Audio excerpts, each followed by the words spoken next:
Bonjour Jean-Pierre. Bonjour Julien. Merci de venir à Montpellier. Ça fait un petit moment qu'on ne s'est pas vu, ça fait une petite année, Voilà. quasiment. On s'est donc vu au Festival pour l'école de la vie qu'on a Mhm. organisé l'année dernière, donc c'était en 2016.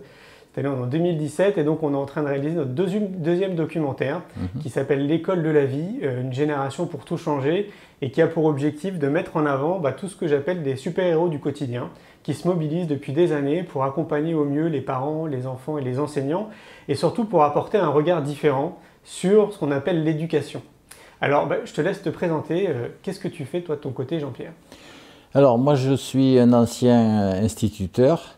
Je suis entré en 1957 à l'école normale pour devenir instituteur et j'y suis resté pendant à peu près une cinquantaine d'années jusqu'en 2007, ça fait pile 50 ans. J'ai été intéressé par l'éducation et surtout par la meilleure éducation possible. La particularité au cours de ces 50 années, c'est que j'en ai passé une trentaine hors de France et sur les 5 continents.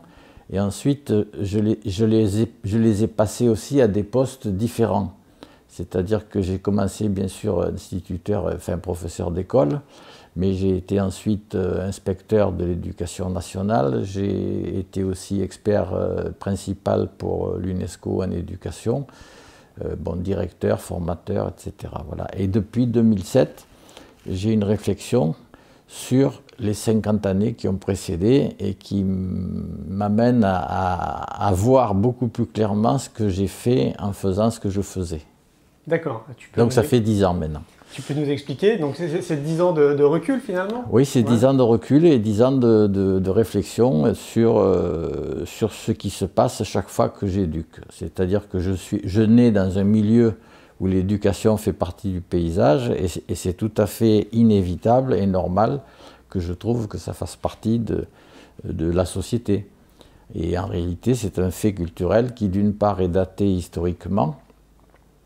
Ça doit se généraliser vers 1880 à peu près, et ensuite qui n'est pas une évidence, alors de la même manière historiquement, et qui n'est pas une évidence géographiquement aussi, puisque actuellement il y a encore des sociétés qui n'ont pas d'éducation, et qu'il existe aussi dans nos sociétés avec des éducations, des familles qui n'éduquent pas.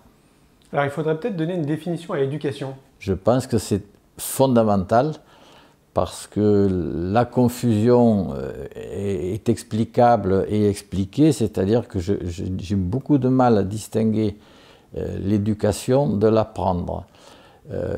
Comme tous les mots en sion, l'éducation c'est l'acte d'éduquer, mais c'est en même temps le résultat de cet acte. Et par conséquent, lorsque j'ai appris quelque chose, j'ai dit j'ai eu une éducation où voilà, et ce n'est pas le cas. Donc je pense qu'il faut bien distinguer éduquer d'une part et apprendre d'autre part. Alors éduquer, c'est très simple, la racine latine c'est ducere, donc éduquer c'est conduire. Il n'y a pas d'autre possibilité. Et d'ailleurs, tous les éducateurs savent bien qu'ils conduisent l'enfant vers quelque chose qui est supposé être mieux pour cet enfant, sinon ils ne le feraient pas.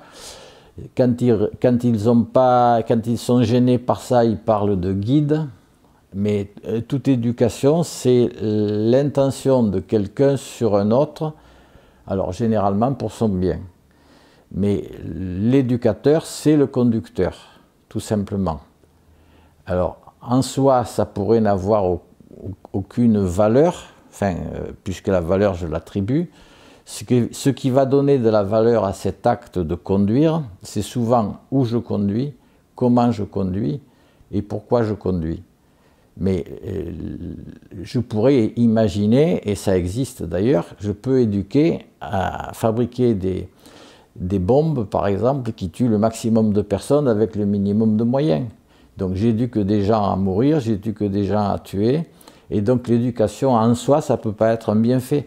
C'est ce à quoi j'éduque qui va colorer à ce moment-là l'éducation. Alors il faudrait peut-être revenir en arrière et se rappeler pourquoi on a créé les écoles. Alors l'école, alors il y a une histoire longue et il y a une histoire courte. L'histoire courte,